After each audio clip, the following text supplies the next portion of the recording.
먼저 여호와를 경외하는 것이 지혜의 근본이다. 우리가 지난주에도 우리가 이 잠언의 말씀을 잠깐 봤습니다. 지혜라는 것은 다른 데 있지 않고 하나님을 경외하는 것에 있습니다. 하나님을 경외하고 그분을 믿고 그분을 섬기고 또 예배하고 또 말씀에 순종하고 그렇게 믿음으로 살아가는 것, 이게 사실은 지혜인 것입니다. 이 세상에 많은 사람들은 지혜를 찾죠. 그래서 참된 지혜를 얻기 위해서 아이들을 강남 대치동에 있는 학원으로 보내기도 하고 또 유명한 과외 선생님을 만나기 위해서 수백만 원씩 써가면서 아이들을 공부를 시키고, 그들이 그렇게 하는 것은 지식을 얻고 지혜를 얻으려고 그렇게 한 거죠. 왜 지혜를 그렇게 얻으려고 그런 걸까요? 지혜를 얻으면 인생을 다른 사람들보다 유익하고 또 여러 많은 기회를 얻을 수가 있고 또 좋은 자리를 차지할 수 있고 또 다른 사람보다 돋보일 수 있고, 그래서 이 세상에 어떤 영광이나 명예나 부귀나 또 재물도 얻을 수 있기 때문에, 그래서 인생을 좀 사는 사람들은 지혜가 중요하다는 것은 누구나 다 알아요. 하지만 진정한 참된 지혜를 발견하는 사람은 그렇게 많지가 않습니다. 한마디로 그래 보면 지혜라고 하는 것은 일종의 희소 가치를 가지고 있는 거죠. 희소성을 가지고 있는 거예요. 지혜는 쉽게 눈에 띄지 않는 거예요.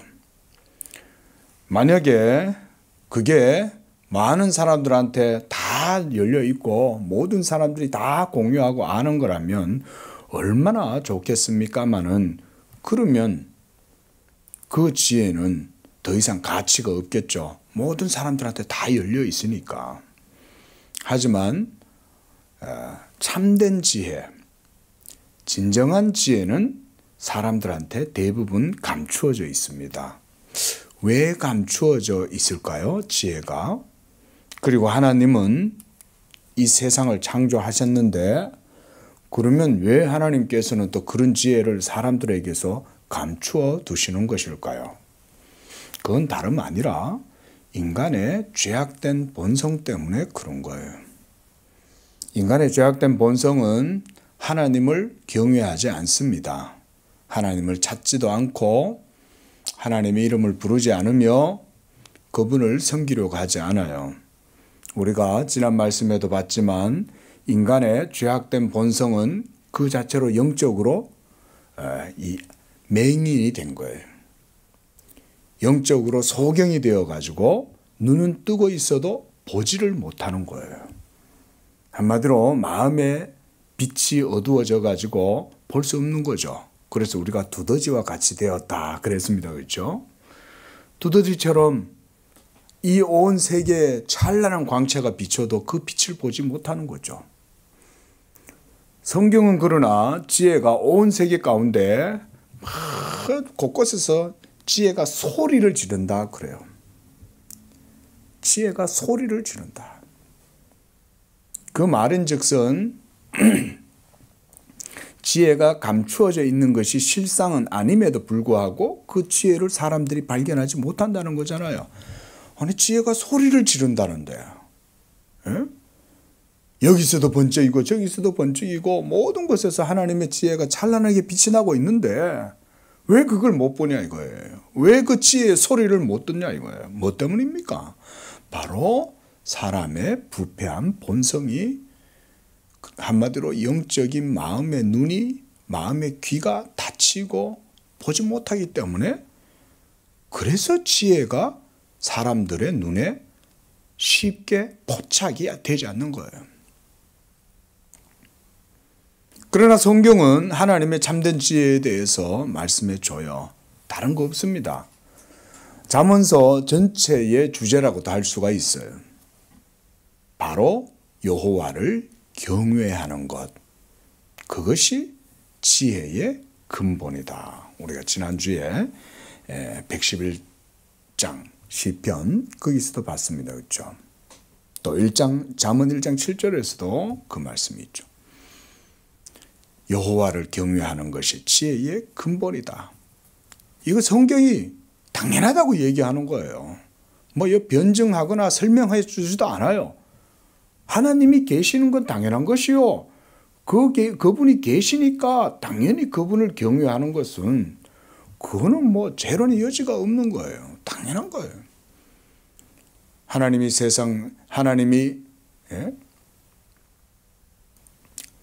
하늘과 땅을 천지를 창조하셨다. 그게 하나님이 뭐 다른 설명을 해주거나 우리한테 설득하거나 이렇게 하시지 않죠. 당연히 하나님은 계시고 모든 세계는 그 하나님이 창조하신 것이고 이건 뭐 너무 당연한 거예요. 그리고 그 하나님에 대한 경외하는 믿음을 가지는 것도 이건 당연한 거예요. 이거는. 어떻게 보면 지혜라고 하는 것은 가장 보편적인 거라고도 할 수가 있어요. 모든 사람들에게 다 통용이 되는 거잖아요. 그렇죠? 지혜가 있으면 아티스트가 될 수도 있고 엔지니어가 될 수도 있고 디자이너가 될 수도 있고 사이언티스트가 될 수도 있어요. 지혜가 있으면 다방면의 모든 것들을 인간들이 다 할 수가 있는 거예요. 그만큼 지혜는 보편적인 거죠. 모든 걸 다 지혜로운 사람은 모든 걸 다 할 수 있잖아요. 지식을 가지고 있어도 그 지식을 온전하게 사용할 수 있는 사람은 지혜를 가진 사람이어야 됩니다. 이 세상에 얼마나 많은 사람 지식인들이 많습니까? 그죠? 소위 인텔리전트들이 많잖아요. 세계의 유수한 전 세계 10위권 안에 드는 대학을 나와서 그런 데서 박사를 하신 분들이 세상에 얼마나 많습니까? 그런데 왜 그들의 지혜는 빛이 나지 않을까요? 그들의 지식을 지혜롭게 쓸 수 없기 때문에 그런 거예요. 한마디로 지혜가 없어서 지식을 쓰지 못하는 거예요. 그 지혜라는 것은 다른 거에 있지 않아요. 살아계신 하나님을 경외하는 것, 그 자체가 바로 참된 지혜입니다. 그러할 때에 인간은 자기가 가지고 있는 모든 기량을 마음껏 하나님의 뜻대로 쓸 수 있는 거예요. 그런 사람이 진짜 지혜로운 사람이죠. 오늘 본문 말씀에도 그래서 바로 9절에 지혜 있는 자에게 교훈을 더하라. 그가 더욱 지혜로워질 것이고 의로운 사람을 가르치라. 그의 학식이 더하리라. 지식이 있어도 지혜가 있으면 자기가 가진 지식이 더욱더 배가 되는 거예요. 내가 한 요만큼밖에 안 배웠는데 하나님을 경외하는 지혜가 있으면 이 지식이 훨씬 더 기량을 탁월하게 발휘하게 되는 거예요. 이런 게 우리 인간의 영적인 놀라운 능력입니다. 하나님을 경외하면 그 영혼에 하나님의 빛이 거하고 그 빛이 그 사람 속에 작동하면 그 사람이 가지고 있는 지식이 훨씬 더 기량을 발휘를 많이 하는 거예요. 한마디로 부스터를 다는 거죠. 부스터를. 이런 게 인간에게 주신 하나님의 놀라운 영적인 능력 아니겠어요? 배운 만큼만 기량을 발휘한다. 그러면 그것은 은혜가 아니죠. 자기의 수고요, 자기의 노력이잖아요. 그죠? 내가 요만큼 배웠으니까 내가 요만큼 한다. 그건 어떻게 보면 너무 당연한 거죠. 하지만 이 세상에 있는 모든 일들은 우리가 그렇게 알듯이 당연하지 않아요. 모든 세계에 이루어지는 일들은 당연하지 않습니다. 이건 오늘날 과학자들도 인정하는 거예요.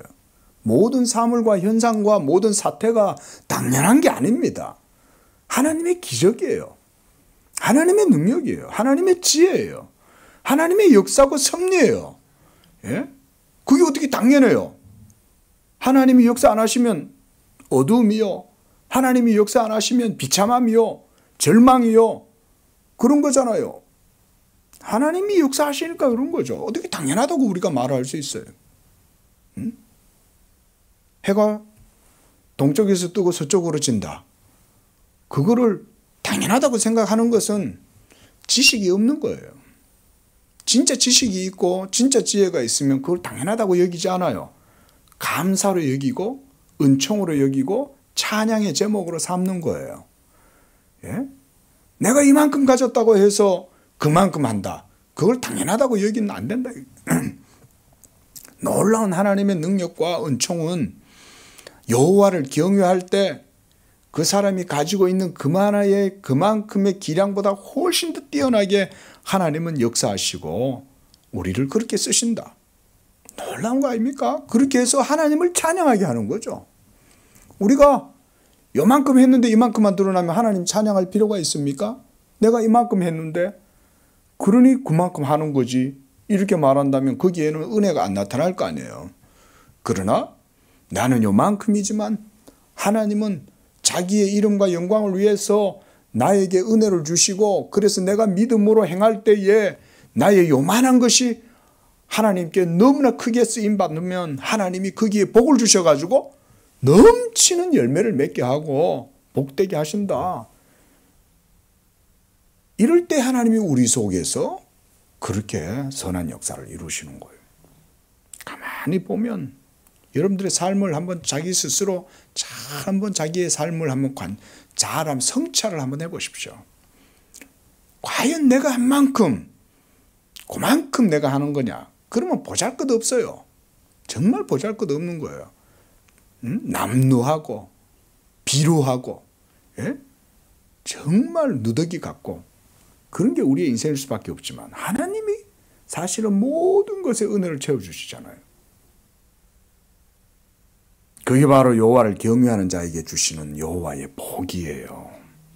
그 복은 지혜로 주어집니다. 이 지혜라는 것이 하나님의 복의 일종의 현시다 이렇게도 볼 수 있어요. 나타남, 드러남.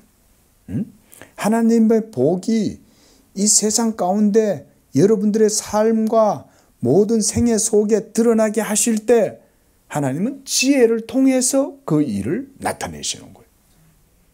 그러니까 지혜가 있는 사람은 벌써 복을 누리는 거예요. 예? 복 있는 사람은 이러면 벌써 시편 1편에서 나오는 복 있는 그 사람은 벌써 하나님을 경외하는 사람이요. 하나님을 경외하니 그 사람 속에 벌써 지혜가 있는 거죠. 지혜가 있기 때문에 그 사람은 복된 삶을 사는 거예요. 예? 똑같은 두 사람이 있어도 하나님을 경외하는 사람과 하나님을 경외하지 않는 이 두 종류의 사람이 이 세상엔 지금도 있는 거예요. 하지만 하나님을 경외하지 않는 사람에게는 자기의 수고와 노력을 통한 지식은 있을지 모르지만 참된 지혜는 없죠. 그런 사람은 일평생 자기 주머니만 위하고 자기 배만 위하고 살잖아요.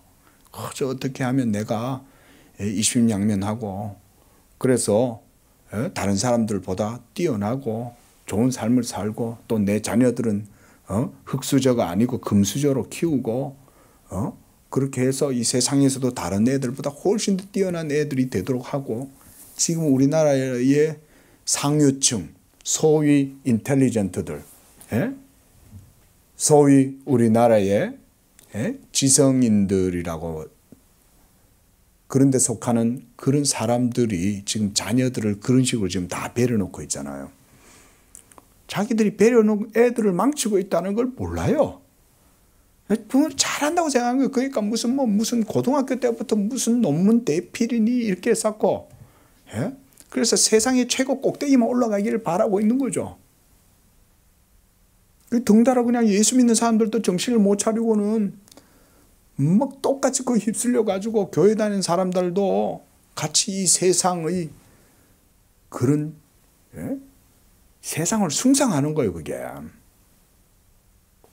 그런 걸 보고 우리는 우상이라고 그러는 겁니다. 그게 바벨론의 타락한 문화잖아요. 타락한 정신이고 그런 것에 쫓아가다 보니까 자녀들이 하나님 경외하는 걸 잃어버리니까 나중에 되니까 애들이 망조가 되는 거예요. 전부 다. 성인이 돼가지고는 자기밖에 모르는 이기적인 사람으로 성장하고 사회에 나가가지고도 요령만 피우고 눈치만 보고 자기 밑에 있는 사람들은 짓밟고 그러니까 마음속에 그냥 뭐 자비를 베푼다든지 선을 베푼다든지 무슨 어떤 마음의 어떤 중용의 어떤 그런 마음을 갖기를 원한다든지 이런 게 전혀 없는 거예요. 저급하고 자기밖에 모르고 앞도 뒤도 돌아볼 줄도 모르고 그저 눈앞에 있는 것만 보고 가다 보니까 어느 날 인생에 덫에 걸리는 거죠. 덫에 걸려도 더 이상 늙은 부모들은 그 자녀에게 뭔가 교훈을 해줄 수도 없어요. 예? 자, 어렸을 때 뿌려놓은 열매를 자식이 30이 넘으면 걷는 거죠. 그게 인생의 농사 아니에요? 자식 농사? 그 지금 우리나라에 좀 있는 사람들이 다들 지금 그런 식으로 자식 농사를 짓고 있다고요. 자, 지혜가 거리에서 길모퉁이에서 성문에서 소리 지르지 않습니까? 지혜는 지금도 소리를 지르고 있어요. 그런데 그 지혜에 대해서는 아무도 관심이 없잖아요. 하나님을 경외하지 않으니까.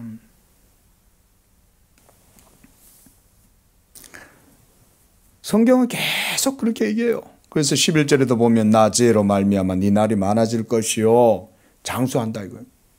나 지혜라 그러잖아요. 하나님을 하나님 자신을 일컬어서 지혜라고 얘기하는. 특별히 우리가 신학적으로는 나 지혜다 1인칭으로 이렇게 지혜 스스로 지혜라고 이렇게 말씀하시는 이 지혜는 제2위 하나님의 말씀이신 예수 그리스도를 지혜라고 말하는 거예요. 바로 앞에 8장에도 잠깐 보세요. 8장 22절에도 보면 바로 앞에 있잖아요. 거기서도 지혜가 자기 스스로 1인칭으로 지칭하는 걸 볼 수 있죠. 거기서 뭐라고 그래요? 여호와께서 그 조화의 시작 곧 태초에 일하시기 전에 누구를 가졌어요? 나를 가졌다 그러잖아요. 여기서 나란 누굴까요? 지혜를 말하는 거예요. 또 23절에도 만세 전부터 태초부터 땅이 생기기 전부터 누가? 내가. 그 다음 24절에도 보세요. 거기도 보니까 바다가 생기지 않았고 큰 샘들이 있기 전에 내가 이미 났으며 누가? 지혜가.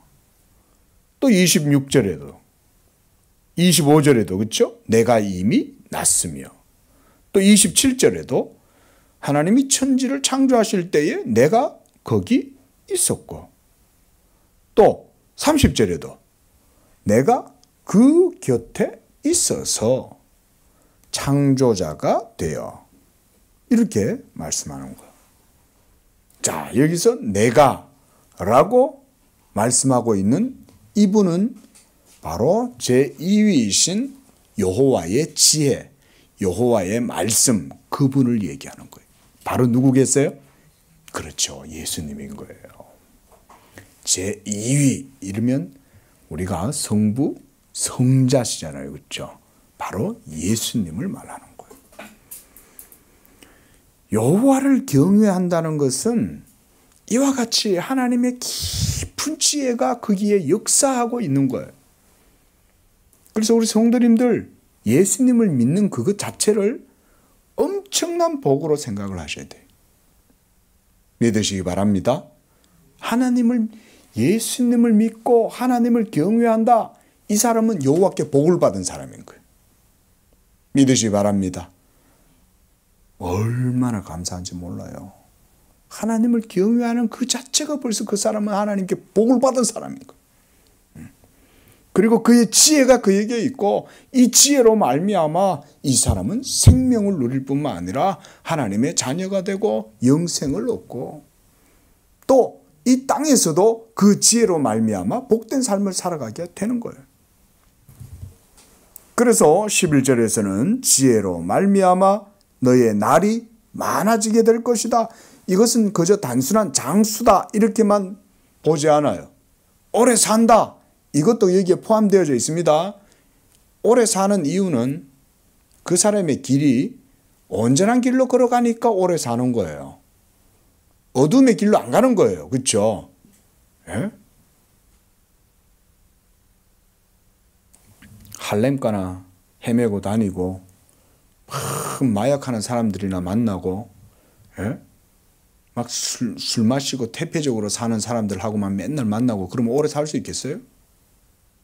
오래 못 살죠.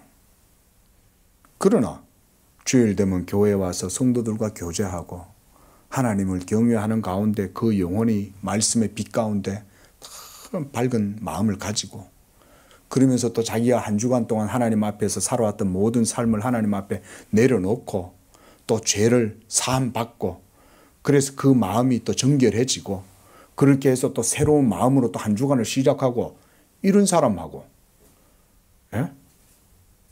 매 진탕 술만 먹다가 주일날 되면 그냥 내도록 잠만 자다가 평생 그러고 사는 사람하고 누가 더 오래 살겠어요? 당연한 거 아니에요? 그래서 네 생명의 해가 너에게 더할 것이다. 12절에도 네가 만일 지혜로우면 그 지혜가, 여기서 지혜롭다는 것은 네가 그러니까 하나님을 하나님으로 알고 섬기면 이 말이죠. 그게 네가 지혜로우면 그 말인 거예요. 네가 IQ가 좋으면 그 말이 아니에요. 네가 EQ가 좋으면 그런 말이 아니에요. 여기서 얘기하는 것은 여호와를 경외하는 그 믿음이 네 속에 있다면 이 말이에요.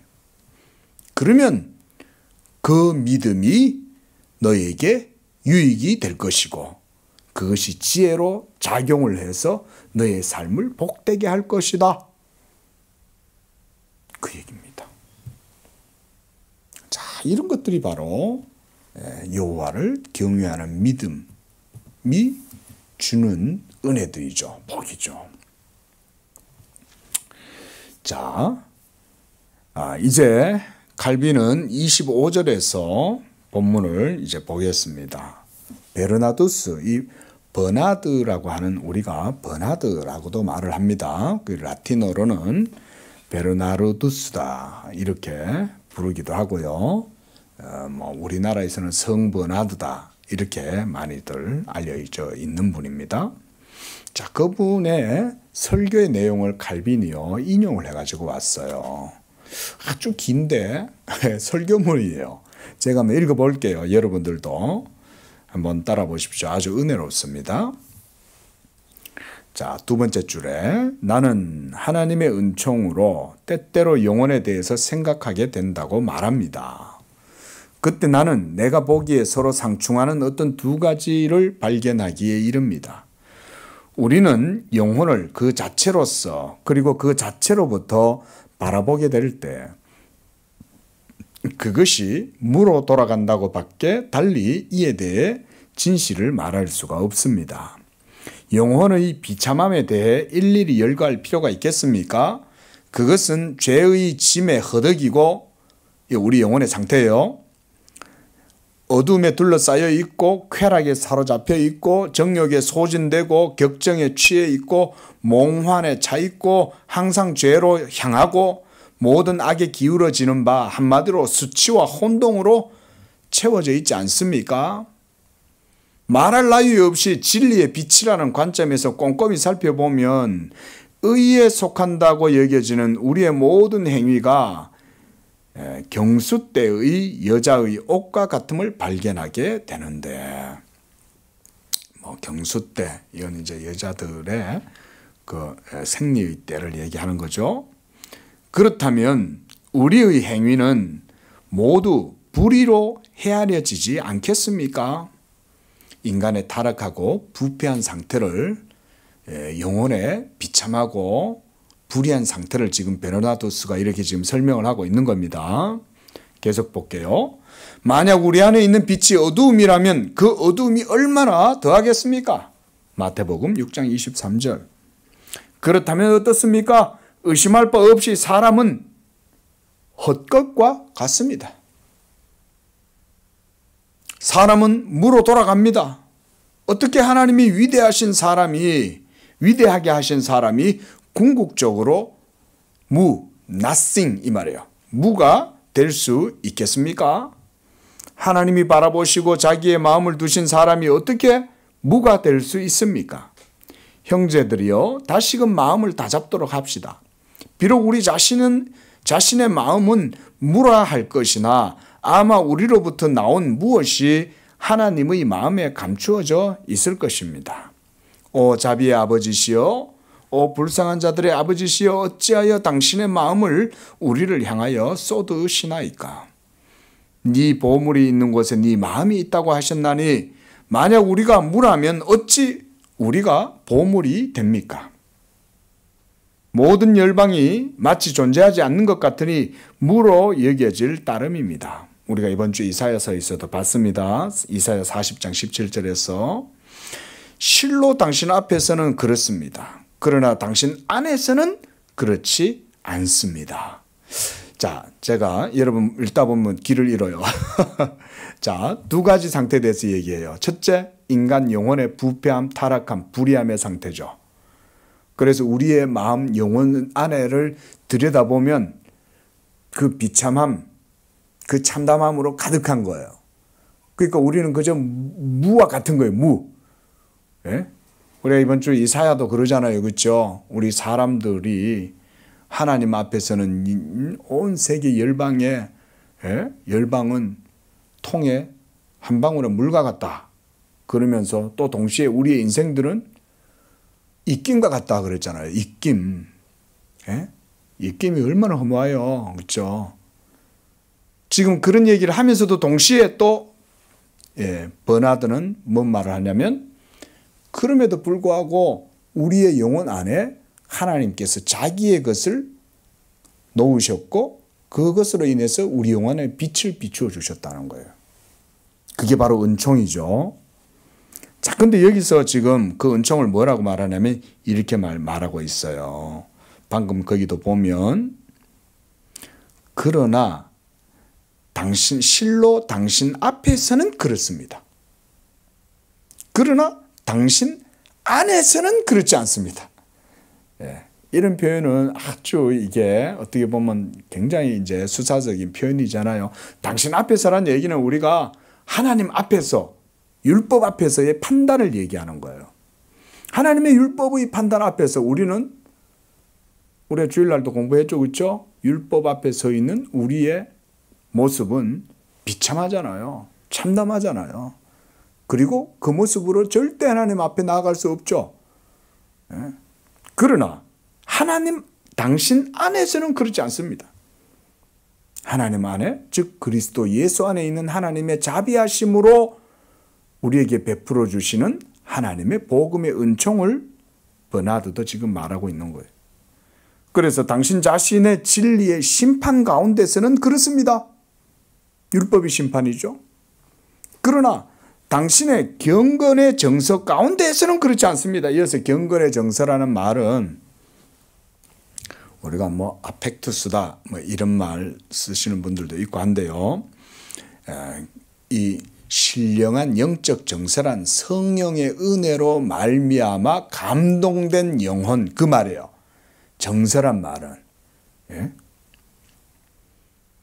그 경건의 정서잖아요. 감정이 경건한 감정, 경건한 정서. 그게 어디서 생깁니까? 우리가 성령으로 말미암아 누리게 되는 거 아닙니까? 그래서 이런 거를 우리가 아펙투스다 이러면 정서라고도 말할 수 있지만 조금 더 신학적으로 이해하면 이런 것을 그래서 우리가 신학에서는 페르수아시오다라고 말을 합니다. 성령의 감화로 말미암아 누리게 되는 영적 정서, 그거를 우리가 이제 유명한 조나단 에드워즈라는 분이 또 있어요.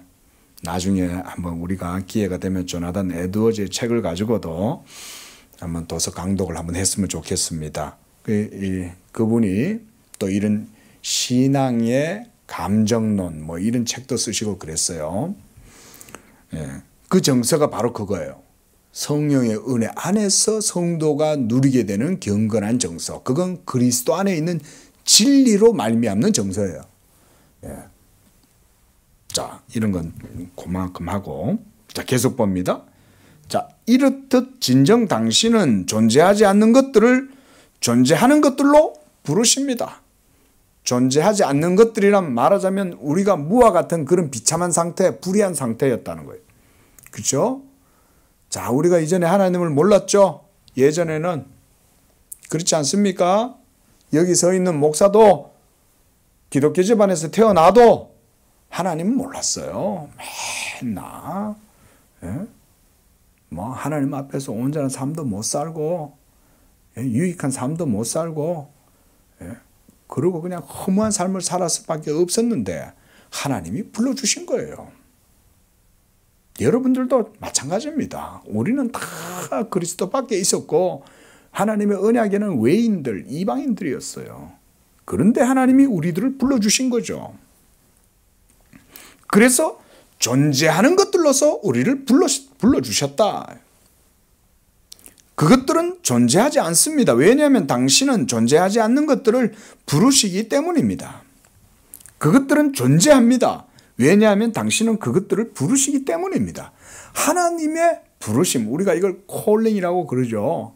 콜링. 하나님의 소명이라고 그러잖아요. 하나님이 부르시면 없는 곳에서도 있는 게 생기는 거예요. 그가 명하심에 만물이 세워지는 거죠.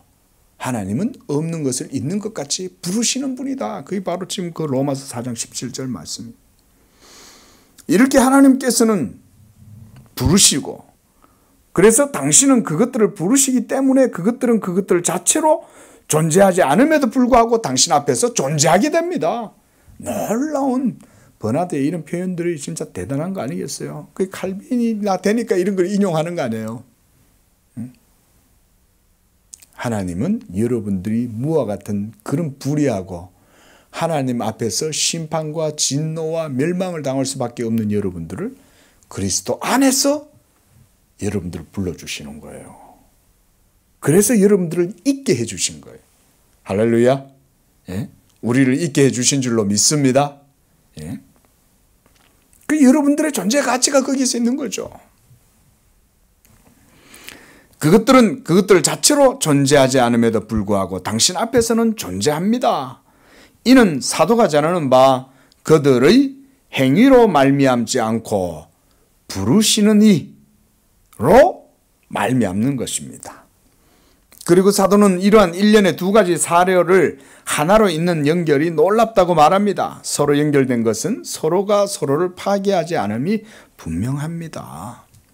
자, 하나님께서 이와 같이 우리를 부르신다. 이걸 칼빈은 이 버나드의 이 설교문을 인용해서 이것을 표현하고 있어요. 자, 이런 게 우리의 믿음의 상태인 거죠. 자, 좀 더 보겠습니다. 이어서 결론적으로 버나드는 더욱 공공연히 다음과 같이 선포한다. 만약 이제 우리가 이 두 가지 사력 가운데 우리가 누구인지 충실히 탐구한다면 나아가 만약 우리는 무라고 하는 한 가지 점과 또 우리가 대단하게 되었다. 그리스도 안에서죠. 그리스도 안에서 대단하게 된 거죠. 되었다는 이 점을 탐구한다면 우리의 자랑이 절제되어 나타날 것이요. 우리 자랑하는 거죠. 이제는 무엇을 자랑했어요? 그리스도 예수를 자랑하는 거죠. 더 이상 나를 자랑할 게 없잖아요. 예? 오직 예수 믿는 사람은 그리스도 예수로 자랑하고 복음을 자랑하고 십자가를 자랑하고 그건 거죠. 그러니까 그의 자랑은 절제가 되는 거예요. 있죠? 내가 뭔가를 했어요. 그랬을 때 이 자랑은 내게 아닌 거죠. 내가 뭔가를 했을 때 우리가 설교 초대에도 말씀드렸듯이 내가 이만큼 할 수 있는 지식이 나에게 있어요. 그러나 하나님의 은혜가 있으니까 나의 이 지식도 귀하게 쓰임받는 거죠. 그게 놀라운 믿음의 방식이고 복인 거예요. 그런 게 그래 따지면 영적인 방식이라고도 말할 수 있잖아요. 하나님이 우리 이 땅에 살아가는 성도들의 삶 가운데 믿음으로 말미암아 그런 지혜 가운데 복을 누리게 하시는 거예요. 지혜가 생기면 형통함도 생기고 장수도 생기고 평안의 길도 생기고 이전에 알지 못했던 방법도 깨달을 수 있는 지식도 생기고 이런 거예요. 지혜라는 것은. 그러니까 지혜를 가진 자가 최고 복되다. 성경은 무엇보다 지혜를 사모해라고 그러는 거예요. 지혜를. 그 지혜가 바로 예수 그리스도죠. 사실은 사도가 무릇 네가 구하는 것보다 지혜를 구해라. 그 말은 지혜 자체가 바로 예수 그리스도의 인격의 속성이기 때문에 그런 거예요. 그 예수의 영으로 충만하면 사람이 지혜로워집니다. 솔로몬 보세요. 솔로몬은 엄청난 지혜를 가졌어요. 실제로 솔로몬이 스바의 여왕이 와가지고 솔로몬의 지혜를 그렇게 경탄을 하잖아요. 근데 그 여인이 경탄했던 것보다 솔로몬은 훨씬 더 뛰어납니다. 솔로몬의 잠언뿐만 아니라 솔로몬은 동물학, 미생물학, 솔로몬은요 식물학에까지 능통했어요. 왜 그러겠어요? 솔로몬 안에 지혜의 영이신 예수 그리스도의 지혜가 있었기 때문에 그런 거죠. 그러니까 솔로몬은 엄청난 글을 쓰고 엄청난 문헌도 남긴 거예요. 사실은. 그 보면 지혜도 엄청나게 그 잠언서도 엄청나게 많이 남기잖아요. 그게 지혜죠. 자,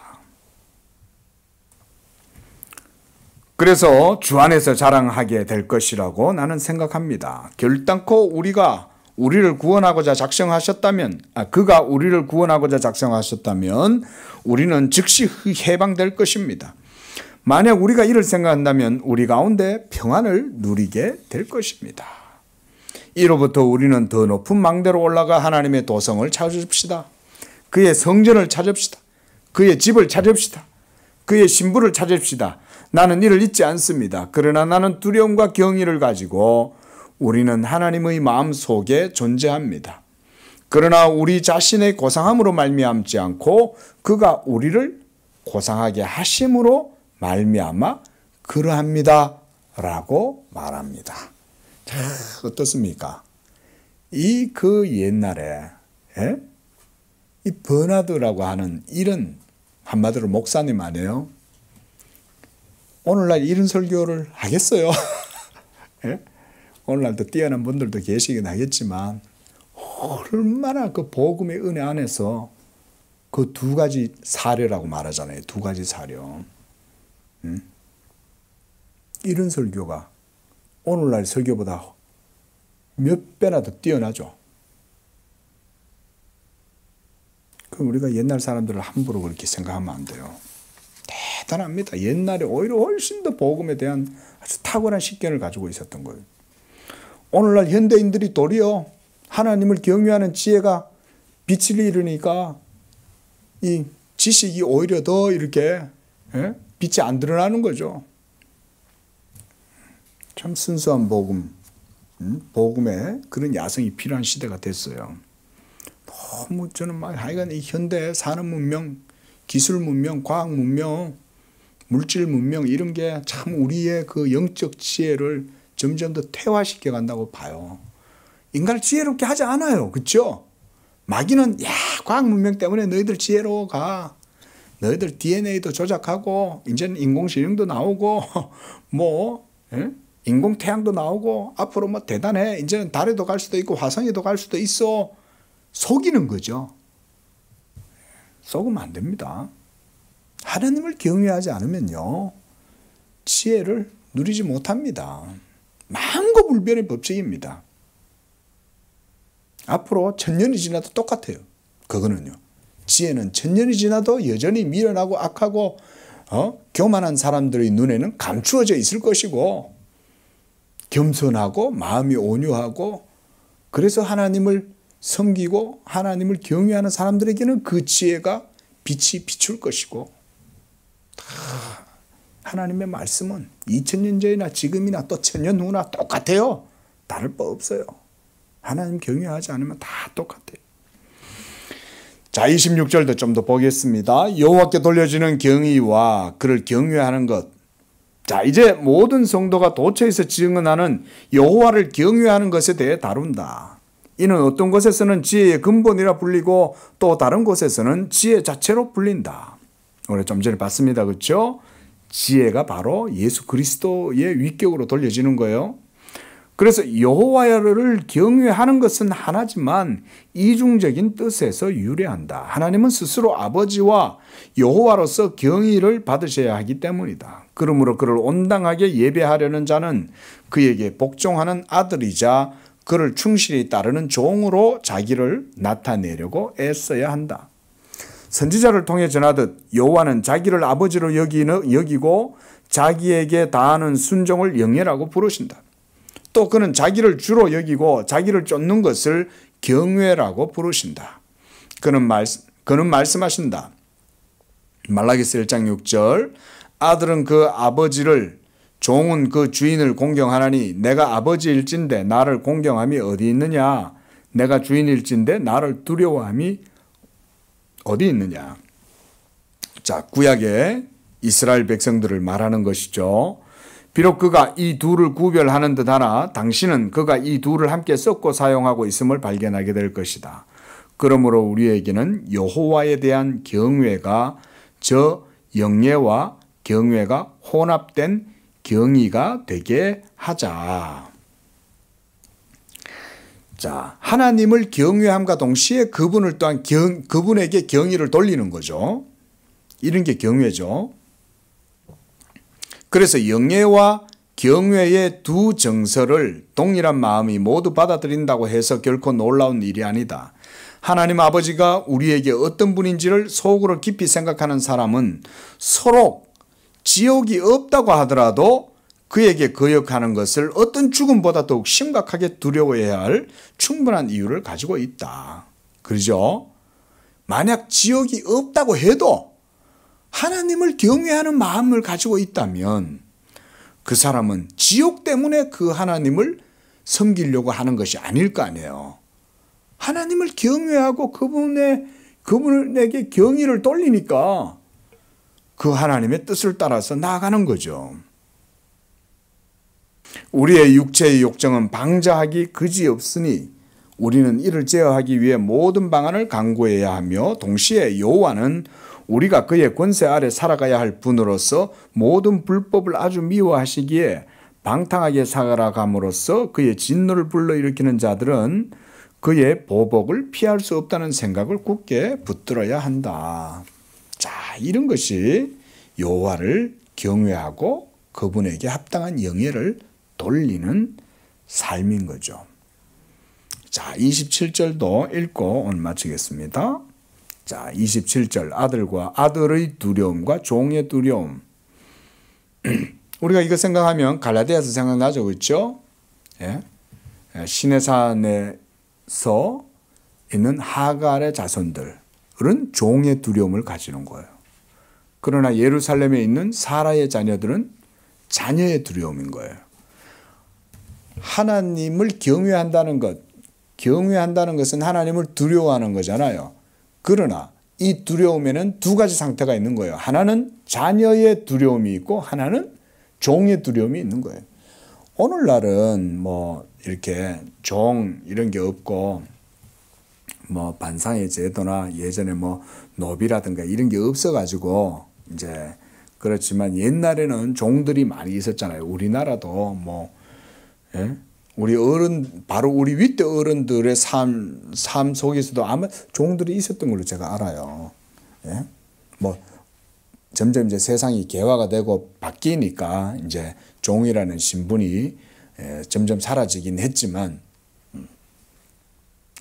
자, 이와 관련하여 또한 주목한 27절입니다. 주목할 것은 사랑 안에 두려움이 없고 온전한 사랑이 두려움을 내쫓나니 두려움에는 형벌이 있음이라. 요한일서 4장 18절 이렇게 말씀했어요. 자, 사랑 안에 두려움이 없어요. 그리고 온전한 사랑이 두려움을 내쫓아요. 그러나 두려움에는 형벌이 있는 거예요. 종이 주인을 두려워하는 이유가 뭐예요? 잘못하면 주인한테 매맞죠. 예? 광에 가두고 먹을 거 안 주고 괴롭히겠죠, 주인이. 그게 종의 두려움이죠. 그런데 자녀는 잘못해도 아버지를 두려워하긴 하지만 그 아버지에 대한 사랑에 대한 확신도 가지고 있죠. 아빠가 나를 야단치고 혼내도 내가 잘못했으니까 혼내는 거지. 그 아버지의 사랑을 가지고 있는 거죠, 자녀는. 지금 그 얘기예요. 그래서 이는 우리가 지금까지 말한 것과 상충되지 않는다. 왜냐하면 여기서 그는 신자들의 두려움과 전혀 다른 불신자들의 공포를 말하고 있기 때문에 그렇다. 이 세상에 믿지 않는 자들도 공포를 가지고 있습니다. 그렇죠? 하나님을 안 믿는 사람들도 공포 가지고 있습니다. 자, 지금 칼빈 그 얘기하는 거예요. 좀 더 읽어볼게요. 하나님을 불경건하게 두려워하는 자들은 자기들의 불법이 하나님의 마음, 즉 신의 진노를 상하게 할 수 있다는 사실을 무서워하기보다는 그가 권능으로 무장해서 자기들을 응징할 것이라는 사실을 알기 때문에 그의 진노에 대해 듣자마자 공포에 휩싸여 몸을 떨게 된다. 하나님을 믿지는 않아. 믿고 싶지는 않아. 교회 나가고 싶지도 않고 예수 믿는 것들을 보면 막 기분도 별로 안 좋아. 그렇다고 해서 그 사람 마음속에 신에 대한 두려움이 없냐? 아닙니다. 그런 사람일수록 지금 칼빈이 말하는 이런 두려움은 더 크게 가지고 있습니다. 그러다 갑자기 뭔가 꽝 하고 자기 주변에 뭔가 막 떨어지면 뭐 아주 그냥 기겁을 하는 거죠. 예? 그래서 진노에 대해서 듣자마자 공포에 휩싸여 몸을 떨게 된다. 그들은 또한 그 진노가 자기들 위에 드리워져 있고 어느 순간에든 자기들에게 떨어져 덮칠 것이라고 즉 예상하고 있기 때문에, 이 예상한다는 말은 마음속에 언제고 신의 진노의 화살이 내 뒤에 이렇게 겨누고 있다가 반드시 어느 날이 되면 그 진노의 화살이 내 뒤에 날아와 가지고는 나를 갖다가 쏠 것이다. 그런 두려움을 가지고 있다는 거죠. 칼빈이 참 이런 거를 깊이 생각하는 거 아니에요? 그 다음 밑에 두 번째 문단. 그러나 신자들은 이미 말한 바와 같이 형벌보다 하나님께 불법을 행하는 것을 더욱 두려워한다. 그렇죠? 하나님을 사랑하고 경외하기 때문에, 그분을 경외하니까 그 하나님의 영광에 합당하게 그분을 영예롭게 하는 것에 더 마음을 가지고 있는 거죠. 그렇죠? 그게 자녀죠. 그게 자녀잖아요. 자, 우리 건우가 엄마 아빠 말을 잘 안 듣는다고 해도 마음속에 엄마 아빠에 대한 이 경외감이 있죠. 누군가가 엄마 아빠를 막 무시하거나 그렇게 하면 아들은 기분이 나쁘겠죠. 그렇죠? 그게 자녀잖아요. 지금 그 얘기예요. 하나님을 경외하는 성도는 형벌 때문에 하나님을 두려워하는 게 아니라 하나님 앞에서 자기가 불법을 행함으로 하나님께 대한 자기의 경외감과 그분께 돌려야 될 경의를 돌리지 못하게 되는 것을 더 두려워한다는 거예요. 내가 이렇게 하면 하나님께 영광이 안 되잖아. 내가 이렇게 하면 안 되지. 이렇게 생각하는 거지, 내가 이렇게 해가지고 하나님께 진노를 당하는 거 아닐까? 그렇게 생각하는 것은 오히려 불신자의 두려움과 같다는 거죠. 그들은 형벌이 자기들의 목에 걸려 있는 것처럼 여기지 않아요. 그래서 형벌에 대한 두려움 때문에 마음이 혼미해지지 않아요. 다만 그들은 그러한 일이 일어나지 않도록 주의를 더하게끔 돼요. 그리하여 사도는 신자들에게 위로의 말을 전하면서 에베소서 5장 6절 누구든지 너희를 속이지 못하게 하라 이로 말미암아 하나님의 진노가 불순종의 아들들에게 임하니라고 전합니다. 여기서 사도는 하나님의 진노가 신자들에게 내려올 것이라고 위협하는 것이 아니라 그들의 사악한 행위들로 인하여 불경건한 자들에게 마련된 하나님의 진노에 대해 생각함으로써 그러한 진노를 유발하는 일을 소원하지 못하게끔 바울은 경고하고 있다. 때때로 믿는 자들도 성령을 거슬러서 살아가잖아요. 어떨 때는 하나님 잘 믿는 것 같고 신앙생활 잘하고 경건한 패턴이 잘 이루어지는 것 같다가 어느 순간 또 푹 또 롤러코스터 타듯이 또 떨어진다고요. 믿는 사람들도. 하지만 하나님을 경외하는 사람은 자신의 연약한 믿음의 상태로 말미암아 깊이 추락하는 것 같아도 그 속에서 다시금 하나님 앞에 일어나는 거죠. 그때 일어날 때도 신의 진노의 두려움 때문에 일어나는 게 아니죠. 자기 속에 믿음이 있는 거예요. 아, 나는 그래도 하나님의 자녀야. 나는 그래도 하나님을 믿어. 하나님은 나의 아버지야. 내가 이 상태로 머물러 있어서는 안 돼. 계속 이렇게 있으면 사도 바울이 에베소서 5장 16절에서 말한 것처럼 때때로 하나님이 나를 그렇게 징계하실 수도 있어. 정신 차려야 돼. 라고 한다 이 말인 거죠. 자, 세 번째 문단. 그러나 불선한 자들은, 그러니까 믿지 않는 자들이에요. 그들은 단순한 위험만으로는 깨어나는 일이 거의 없다. 그냥 음포 정도 나갖고는 안 된다 이 말인 거예요. 야, 너 하나님 믿어야 돼. 하나님 안 믿으면 큰일 나. 하나님 안 믿으면 지옥 가. 이런 말 정도는 처음에는 조금 겁낼지 모르지만 자주 듣다 보면 어때요? 지옥이 있기나 하겠어? 이러겠죠, 나중에는. 그래서 어떻게 해요? 하나님이 하늘로부터 말씀을 주시고 경고하셔도 그때마다 그들은 느릿느릿하고 방만한 모습으로 시종 자기들의 완고함을 드러낼 뿐이다. 지옥에 어디 있어? 마음속에는 하나님에 대한 그 진노의 두려움을 가지고 있으면서도 뭔가 저주를 받을 것 같다는 생각은 갖고 있으면서도 심판을 당할 것 같은 생각을 갖고 있으면서도 그들은 하나님이 없다고 말하죠. 그러나 일단 하나님이 손으로 그들을 치시면 이때 그 손은 다양한 방법으로 나타나겠죠. 그죠? 천재지변으로 나타날 수도 있겠지만 여러 가지 물질의 타격을 입을 수도 있는 것이고 질병의 타격을 입을 수도 있는 것이고 여러 가지 형태로 하나님의 손이 그들을 치실 수 있죠. 그러면 어떻게 됩니까? 그들은 뜻하든 뜻하지 않든 간에 두려움을 갖지 않을 수가 없다. 이게 인사이잖아요. 이런 게 인생 아닙니까? 좀 잘 되고 좀 기분 좋고 좀 조금만 잘 되고 자기가 뭔가 유리한 것 같으면 기고만장해가 자기 스스로 자기 힘으로 사는 줄로 알고 그냥 자기 혼자 잘난 줄 알고 그러고 사는 게 인생들이잖아요. 근데 그냥 그렇게 잘난 척하고 기고만장할 때 그 사람 마음속에 하나님에 대한 두려움이 없냐? 있다 이 말인 거예요. 있다 이 말이에요. 아무리 잘난 척하고 뻐겨도 마음속에 분명하게 각인되어져 있는 하나님의 진노에 대한 증거가 있다고요. 일상적으로 사람들은 이러한 두려움을 노예적인 두려움이라고 부른다. 이게 바로 하갈 율법의 행위 아래에서 의롭다함을 얻으려고 하는 자들이 가지는 두려움이 이런 두려움이에요. 로마서에서도 보겠지만 이게 바로 하갈은 종이잖아요. 종의 자식이잖아요. 이는 아들들에게 합당한 자유롭고 자발적인 두려움, 자녀가 부모에게 갖는 그런 두려움과는 대조적인 것이다. 자, 마지막 절 보고 마칩니다. 어떤 사람들은 이 둘 사이에 일종의 중간적인 두려움을 미묘하게 끼워 넣는다.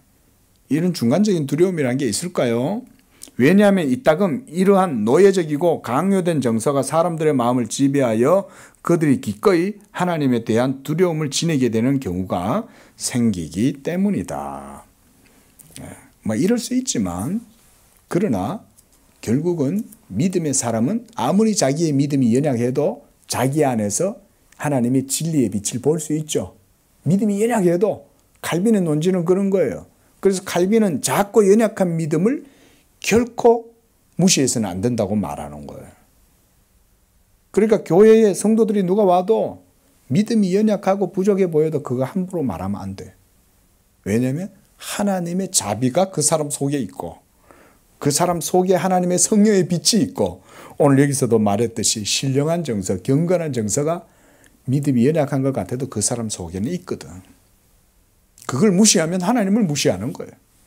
그리고 내게도 베풀어 주시는 그 자비가 있을 텐데 내게 베풀어 주시는 그 자비조차도 내가 깡그리 무시하는 게 되는 거죠. 그러니까 작은 연약한 자들을, 그래서 우리가 예수님도 그 말씀 하잖아요. 그렇죠? 너희가 이 소자 중 하나를 실족하게 하는 자는 연자 맷돌을 목에 걸고 바다에 빠지는 게 더 낫다. 그때 그 소자, 작은 자들은 바로 그런 걸 의미합니다, 여러분. 그게 복음서에서 해석을 그렇게 하는 거예요. 그 소자, 믿음이 연약한 자들. 자, 오늘은 이렇게 우리가 27절까지 봤습니다. 자, 기도하겠습니다. 자비하신 아버지 하나님, 감사와 찬양과 영광을 드립니다. 하나님을 경외하는 것이 참된 지혜이므로 우리 예수 믿는 성도들이 이것을 통하여 하나님의 참된 지혜를 얻고 그 가운데 여호와의 복을 누리는 우리 복된 성도들 되도록 축복하여 주시옵소서. 우리 속에 여전한 연약함이 있고 늘 우리의 육신의 법은 성령의 법을 거스르고 때때로 하나님의 마음을 슬프게 하고 그래서 하나님을 거슬러 악을 행할 때도 있지만 그러함에도 불구하고 하나님의 택하심이 있는 자들 속에는 믿음의 씨가 있고 빛이 있으므로 이것을 통하여 그들이 자녀의 영으로 하나님을 경외하고 그것을 통해서 다시금 일어나게 하시는 줄로 믿습니다. 하나님께서 이와 같은 긍휼과 자비하심으로 하나님의 택한 백성들을 붙들어 주시고 그 안에서 복음의 자유와 위로와 평안을 누리는 복된 성도들의 삶이 되도록 축복해 주옵소서. 무엇보다 우리 성도들이 하나님을 경외할 때 하나님을 아버지로 모시고 그 하나님께 합당한 영광을 돌리고 그래서 우리의 주어진 모든 삶 가운데에 온전히 하나님께 경의를 돌리는 그런 삶이 되도록 도와주시옵소서. 거룩하신 예수님의 이름으로 기도합니다. 아멘.